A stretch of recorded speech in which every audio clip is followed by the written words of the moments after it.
नमस्कार दोस्तों, आप सभी का स्वागत है आपके अपने यूट्यूब चैनल स्ट्रीट स्टडी 24/7 में। दोस्तों, आशा करता हूँ आप सभी कुशल व मंगल होंगे। और इस वीडियो में हम डिस्कस करेंगे एचपी जेओए अकाउंट्स के लिए मोस्ट इंपॉर्टेंट क्वेश्चंस।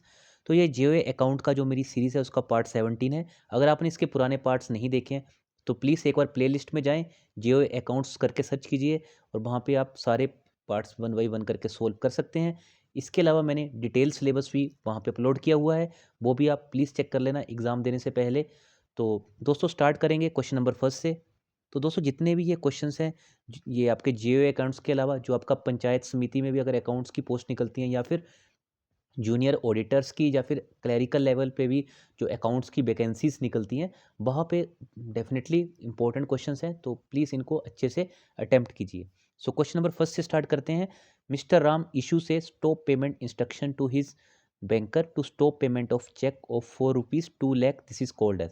तो कोई पर्सन है मिस्टर राम, वो इशू करता है स्टॉप पेमेंट इंस्ट्रक्शन। तो उसने बैंक को बोला कि मैंने एक चेक लगाया है, आप प्लीज़ इसको स्टॉप कर दो। और वो चेक का अमाउंट कुछ भी हो सकता है। तो ये किस इसको बेसिकली क्या कहा जाएगा?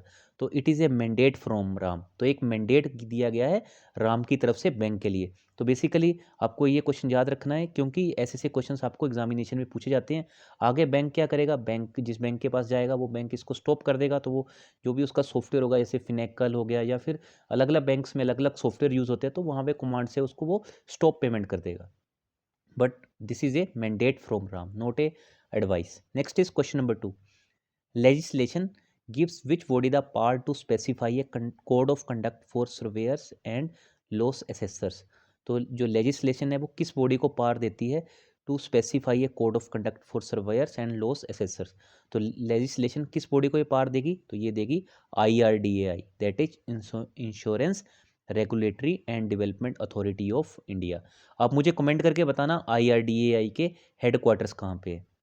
क्वेश्चन नंबर थर्ड पे मूव करेंगे। तो दोस्तों, अगर वीडियो अच्छी लगती है तो प्लीज़ लाइक कर देना। Next question is which of the following is true about the functions performed by RBI?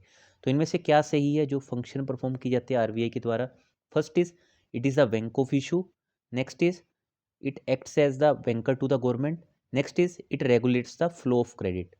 तो दोस्तों, यहाँ पे it is a bank of issue मतलब कि ये करेंसी इशू करता है, ठीक है। तो ये इशू का कुछ और मतलब मत समझना, यहाँ पे मतलब है करेंसी इशू करता है।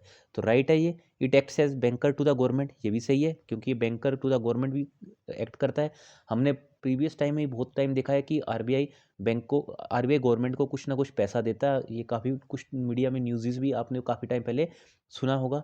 Next is it regulates the flow of credit. तो फ्लो ऑफ क्रेडिट को भी रेगुलेट करता है। आपने देखा होगा कि एमपीसी आती है, जो मॉनिटरी पॉलिसी कमेटी, ठीक है। मॉनिटरी पॉलिसी कमेटी में क्या होता है? RBI repo rates, reverse repo rate, ठीक है, सीआरआर, एसएलआर, वो चेंज करता रहता है। वो किस लिए किया जाता है? To flow the credit. तो ये सारा जो भी क्रेडिट का फ्लो होता है, ये थ्रू एमपीसी कंट्रोल करता है, ठीक है, मॉनिटरी पॉलिसी कमेटी। और दोस्तों, एक फिस्कल पॉलिसी होती है। फिस्कल पॉलिसी फाइनेंस मिनिस्ट्री के अंडर आती है, ठीक है। तो एमपीसी और फिस्कल पॉलिसी भी कंफ्यूज मत होना। और इसका ऑप्शन होगा राइट, ऑप्शन डी। मूव करेंगे क्वेश्चन नंबर फोर्थ की ओर। दोस्तों, जितने अच्छे तरीके से मैं आपको एक्सप्लेन करता हूँ, आई होप कि आपको सारे क्वेश्चन समझ आते होंगे। तो साथ साथ में अच्छे से इन वीडियोस को देखते रहिए, डेफिनेटली आपकी प्रिपरेशन बहुत शानदार हो जाएगी। Question number fourth, equity investment by a bank in companies engaged in non financial services activities would be subject to a limit of. तो इक्विटी इन्वेस्टमेंट कोई बैंक करता है, किस में करता है? नॉन फाइनेंशियल सर्विस सेक्टर में, ठीक है। तो आपको बताना है कि इनमें से कौन सा ऑप्शन सही है। First is 10% of the investee companies paid up share capital, ठीक है। Next is 10% of the banks paid up share capital and reserve. C is either A or B, whichever is less. D either A or B, whichever is more. तो कोई भी bank investment करता है equities में, ठीक है, तो जिस भी कंपनी में इन्वेस्ट करता है, तो बेसिकली वो उसका जो पेड अप कैपिटल होती है, ठीक है, उसका 10% होना चाहिए। ये पहला पॉइंट सही है, ठीक है। 10% of the investee companies paid up capital. Suppose करो कोई बैंक ने कोई सपोज करो एबीसी कोई कंपनी है, तो उसकी जो पेड अप कैपिटल है उसका 10% ही इन्वेस्टमेंट कर सकता है। Next is 10% of the banks paid up share capital. और जो 10% क्या है, जो बैंक की खुद की पेड अप शेयर कैपिटल है उसका 10% कर सकता है, ठीक है। तो जो paid up share capital and reserve, ठीक है, दोनों का। तो सपोज करो, यहाँ पे मैं आपको एग्जांपल से समझाता हूँ इस क्वेश्चन को, ठीक है। अगर सपोज करो उस कंपनी की पेड अप कैपिटल 100 रुपीज़ है, ठीक है, और उसका 10% कितना मान ले? 10 रुपये। ठीक है। और बैंक का कितना है, सपोज करो बैंक की पेड अप शेयर कैपिटल है 250 करोड़, ठीक है। और उसका 10% कितना हुआ, 25 रुपये, ठीक है। 250 करोड़ रुपीज़ या करोड़ कुछ भी मान लो, अगर मैं 250 रुपीज़ मान लूँ इंटरनल, तो कितना बना, 25 रुपये, ठीक है। 10% 250 का 25 रुपये, और यहाँ बना 10 रुपये। तो विच एवर इज लेस, तो 10 रुपये जो लेस होगा वो होगा उसका बैंक का इन्वेस्टमेंट। तो option C is right, either A or B, whichever is less. I hope ये क्वेश्चन आपको अच्छे से समझ आ चुका होगा। क्या होगा इसमें, बेसिकली 10% होता investee company paid up share capital, जो भी इन्वेस्टी कंपनी की share paid up share capital है उसका 10%, या फिर 10% बैंक की पेड अप शेयर कैपिटल, उन दोनों में से जो which ever is less. Question number fifth, the process of segregation of ownership and trading rights of members in stock exchange is called. तो इसको बेसिकली क्या बोला जाता है, जिसमें हम बेसिकली सेग्रीगेट कर देते हैं ओनरशिप और ट्रेडिंग राइट को। जो भी स्टॉक एक्सचेंज है, आपको पता दो ही स्टॉक एक्सचेंज है, बीएससी और एनएससी, यहाँ पे सारी ट्रेडिंग वगैरह होती है। तो दोस्तों इससे रिलेटेड मैं ऑलरेडी डेली एक न्यूज़ डालता रहता हूँ शाम के टाइम, स्टॉक मार्केट फटाफट न्यूज़। तो दोस्तों मैं इसलिए कहता हूँ, अगर आप अकाउंट सेक्शन से जुड़े हुए हो, जैसे मैं खुद अकाउंट सेक्शन से जुड़ा हूँ, मुझे पता है ये सारी चीज़ें कितनी अहमियत रखती है, मार्केट में क्या चल रहा है, डाउ जोन्स क्या है, डाउ जोन इंडस्ट्रियल एवरेज क्या है, यूरोपियन मार्केट्स में क्या हो रहा है, इंडियन मार्केट में क्या हो रहा है, फाइनेंशियल सेक्टर में क्या हो रहा है। दोस्तों अगर हम इस टीम से जुड़े हुए हैं तो हमें ये सारी चीज़ों का पता होना ज़रूरी है।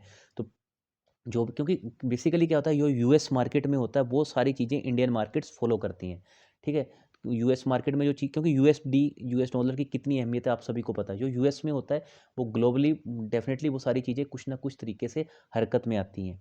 तो इसका राइट आंसर होगा, process of segregation of ownership and trading rights of member in stock exchanges called as demutualisation. Option B is the right answer.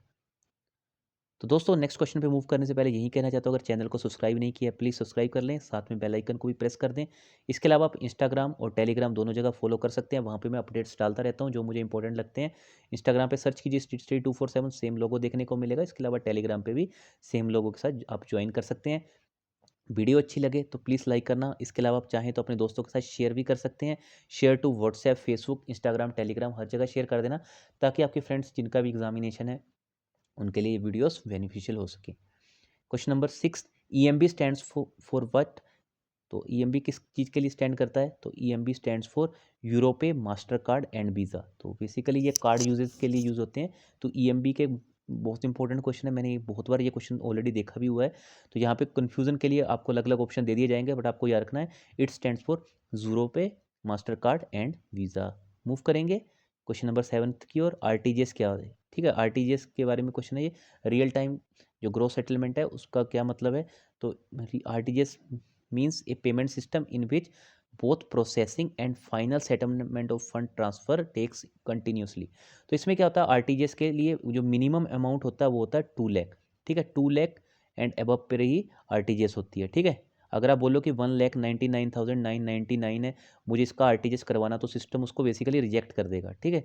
It will be rejected. तो मिनिमम अमाउंट है 2 लाख रुपीज़। तो ये भी कभी कभी पूछा जाता है कि आरटीजीएस के लिए मिनिमम अमाउंट क्या है, 2 लाख रुपया। इसमें क्या है, सेटलमेंट बहुत जल्दी हो जाता है। जैसे हमने आरटीजीएस किया तो तुरंत रियल टाइम ग्रोस सेटलमेंट, जैसे इसमें वर्ड्स में ही लिखा है, रियल टाइम में पेमेंट हो जाता है, एकदम से तुरंत सामने वाले के अकाउंट में पैसा चला जाता है। कभी कभार हो सकता है कुछ नेटवर्क प्रॉब्लम रहे तब ऐसी दिक्कत आती है, नहीं तो ये तुरंत पैसा ट्रांसफर करने का एक माध्यम है।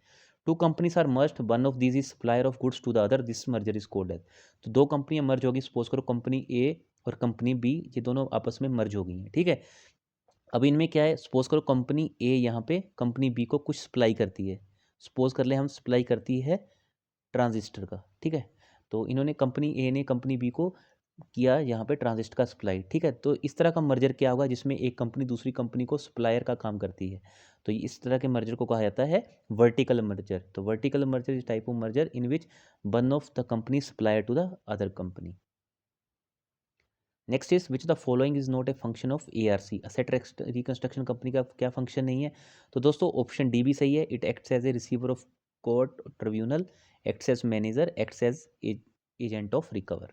और क्या सही नहीं है, to acquire pending recovery cases from DRT, ये नहीं लेती है कोई भी pending recovery cases from DRT. ये ऑप्शन यहाँ पे फंक्शन इनका नहीं है। Labelling is important for 3 reasons, promotional and legal reasons, what is third reason. तो बेसिकली आपने देखा होगा कोई भी आपने प्रोडक्ट लॉन्च किया, जैसे कि एक्स कोई प्रोडक्ट है तो उसके ऊपर लेवलिंग की जाती है, ठीक है। तो लेबलिंग किस लिए की जाती है? एक तो पहले प्रमोशन के लिए, ठीक है, इससे क्या आपका प्रोडक्ट प्रमोट होएगा और लोगों को इसके बारे में पता चलेगा। लीगल रीज़न क्या है? लीगल जनरली यही इसलिए रीज़न रहते हैं कि ताकि आपने सपोज करो एक्स नाम से कोई प्रोडक्ट बनाया, कोई और सेम नाम से प्रोडक्ट बना के मार्केट में ना बेचे, तो यहाँ पे आप क्या करोगे, उसका कुछ कॉपीराइट या पेटेंट करवा लोगे उस प्रोडक्ट को। तो ये एक लीगल रीज़न हो गया। So what is the third reason? तो थर्ड रीज़न क्या हो गया? इन्फॉर्मेशनल। तो इससे लोगों को यहाँ पे इन्फॉर्मेशन भी मिलती है कि हाँ, इसमें सपोज करो कैलोरीज कितने परसेंट है, ठीक है, या फिर विटामिन सी की कितनी मात्रा है इसमें, तो हर चीज़ें इसमें प्रेजेंट होंगी। तो थर्ड रीज़न हो जाएगा it is for informational reason. Question number 11, the company related issues of banking companies are regulated by which of the following? तो कंपनी रिलेटेड इशूज होते हैं जो बैंकिंग कंपनीज के, वो किसके द्वारा रेगुलेट किए जाते हैं? So it is regulated by authorities under companies act. Option A is the right answer. तो जितने भी कंपनी रिलेटेड इशूज होंगे वो अथॉरिटीज़ अंडर कंपनीज एक्ट में रिजोल्व हो जाएंगे। सो दोस्तों, last question of the video is which of the following has made product selection simpler? तो मार्केटिंग के लिए अगर आप कोई भी प्रोडक्ट बेचते हो तो इनमें से क्या मेथड है जिसके थ्रू प्रोडक्ट्स, जो भी आपकी सिलेक्शन है, जो प्रोडक्ट्स की बेसिकली सिलेक्शन है वो सिंपलर हो जाती है? तो किसने सिंपल कर दिया है बेसिकली? तो first is internet, second is email. Price का तो यहाँ कोई लेना देना नहीं है, ठीक है। Option A is the right answer. So product selection become simpler due to internet and email, ठीक है। आप इंटरनेट के थ्रू ईमेल कर दोगे, जैसे आपने किसी को कोई प्रोडक्ट भेजना है एक जगह से दूसरी जगह, तो आप क्या करोगे, उस प्रोडक्ट का स्निपेट लेके आप ईमेल कर दोगे। तो बेसिकली सारी ये प्रोडक्ट की जो भी स्पेसिफिकेशंस होगी, जो भी उसमें, अगर सपोज करो किसी मैनेजर ने किसी अपने एम्प्लॉय को बताना है कि आप इसमें ये चेंजेस कर दीजिए, तो जल्दी से सारी चीज़ें कंप्लीट हो जाती हैं। तो दोस्तों, आई होप वीडियो आपको अच्छी लगी होगी। इस वीडियो में इतना ही था। बहुत जल्दी मिलेंगे हम नेक्स्ट वीडियो के साथ। वीडियो अच्छी लगी होगी तो प्लीज़ शेयर करना मत भूलना, और चैनल पर पहली बार आए होंगे तो चैनल को सब्सक्राइब करना भी मत भूलना। तो दोस्तों, थैंक यू अपना कीमती समय मुझे देने के लिए, और बहुत जल्दी मिलेंगे हम नेक्स्ट वीडियो के साथ। So thank you so much.